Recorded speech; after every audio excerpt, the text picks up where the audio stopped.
বিশ্বাস করেন, এই রেসিপি যখন আপনি বাসায় একবার তৈরি করবেন, আপনি এই রেসিপির ফ্যান হয়ে যাবেন। এটা খেতে এত বেশি মজা হয়। ভেতর থেকে ক্রিমে ভরা আর উপরে হচ্ছে গাজরের হালুয়া। আসসালামু আলাইকুম এভরিওয়ান। আজকে আমি আপনাদের জন্য নিয়ে এসেছি ক্রিমি ক্যারট ডিলাইট। আশা করছি আমার আজকের ক্রিমি ডিলাইট রেসিপিটা আপনাদের কাছে অনেক বেশি ভালো লাগবে এবং সহজও লাগবে। আর ভালো লাগলে লাইক শেয়ারের পাশাপাশি পেজটা ফলো দিয়ে দিবেন। আরও নতুন নতুন এবং মজাদার রেসিপি পাওয়ার জন্য আমার চ্যানেলটাকে সাবস্ক্রাইব করে এবং ভিডিওর নোটিফিকেশন সবার আগে পাওয়ার জন্য বেল বাটনটাকে অল করে দিবেন। এই ডেজার্টটা দাওয়াতের একদিন আগে বানিয়ে রাখতে পারেন ফ্রিজে এবং ঠান্ডা ঠান্ডা সার্ভ করতে পারেন। ক্রিমি ক্যারট ডিলাইট তৈরি করার জন্য প্রথমে চুলায় একটা প্যান বসিয়ে তার মধ্যে দিয়ে দিলাম 1 টেবিল চামচ ঘি। ঘিটা মেল্ট হয়ে আসলে এর মধ্যে দিয়ে দিলাম 4টা এলাচ। এখন দিয়ে দেব আগে থেকে ধুয়ে পরিষ্কার করে গ্রেট করে রাখা হাফ কেজি গাজর। এখন ঘির মধ্যে গাজরটাকে আমি কিছু সময় ভেজে নেব। এই ধরেন 2 থেকে 3 মিনিট মতো গাজরটাকে আমি ভেজে নিয়েছি। আর গাজরটা যখন দেখতে এরকম ঝরঝরা হয়ে যাবে তখন এর মধ্যে আমি অ্যাড করে দিব 2 গ্লাস লিকুইড দুধ। এই দুধটা কিন্তু আমার আগে থেকে জাল করা। আচ্ছা, আপনাদের হাতের কাছে যদি লিকুইড দুধ না থাকে সেই ক্ষেত্রে আপনারা গুঁড়া দুধকে গুলিয়েও এখানে অ্যাড করতে পারেন। পাতিলে দুধে যখন বলক চলে আসবে তখন এটাকে আমি ঢাকনি দিয়ে ঢেকে মিডিয়াম আছে জাল করে নেব 10 থেকে 15 মিনিট পর্যন্ত। তো 15 মিনিট পর দেখতেই পাচ্ছেন গাজরের যে দুধটা আমি অ্যাড করেছিলাম ওটা মোটামুটি শুকিয়ে আসছে। এখন এর মধ্যে আমি অ্যাড করে দিব 1/3 কাপ চিনি। মিষ্টিটা আপনারা আপনাদের পছন্দ মতো বাড়িয়ে কিংবা কমিয়ে অ্যাড করতে পারেন। তো এখন খুব সুন্দর করে মিক্স করে নেব। চিনিটা দেওয়ার পরে দেখবেন কিছুটা পানি ছেড়ে দিবে।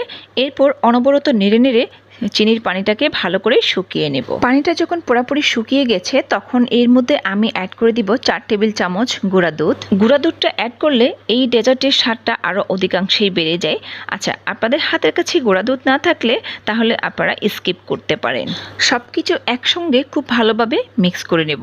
মিক্স করে নেওয়ার পর যখন দেখবেন এটা প্যানের গায়ে লেগে লেগে আসবে তখন আমি এটাকে চুলা থেকে নামিয়ে নেব। এখন লাগবে আমার 4 পিস পাউরুটি। পাউরুটির যে এজেসগুলো আছে ওগুলোকে কেটে বাদ দিয়ে দিব। আচ্ছা, এজেসগুলোকে কিন্তু আমি ফেলে দেব না, এগুলোকে পরে ব্লেন্ডারে জারে নিয়ে গুঁড়ো করে ব্রেড গাম বানিয়ে নিব। তো আমার লাগবে এখানে মাঝখানে যে সাদা অংশটা আছে ওটাকে আমি ব্লেন্ড করে গুঁড়া করে নেব। তো এখন হোয়াইট ব্রেডগুলোকে আমি ব্লেন্ডার জারে নিয়ে গুঁড়ো করে নিয়েছি। তো আমার এখানে হোয়াইট ব্রেড গামস পেয়ে গিয়েছে।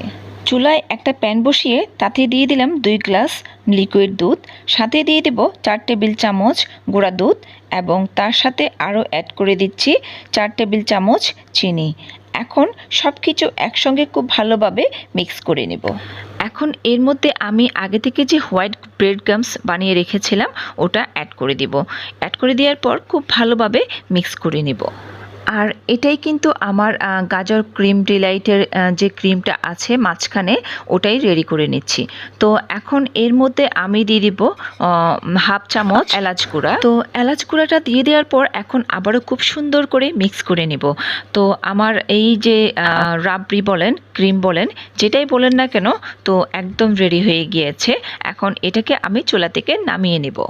এখন ছোট্ট একটা ডেজার্টের বাটি নিয়েছি, তার মধ্যে গাজরের ফার্স্ট লেয়ারটা এখন চামচ দিয়ে চেপে চেপে বসিয়ে দিচ্ছি।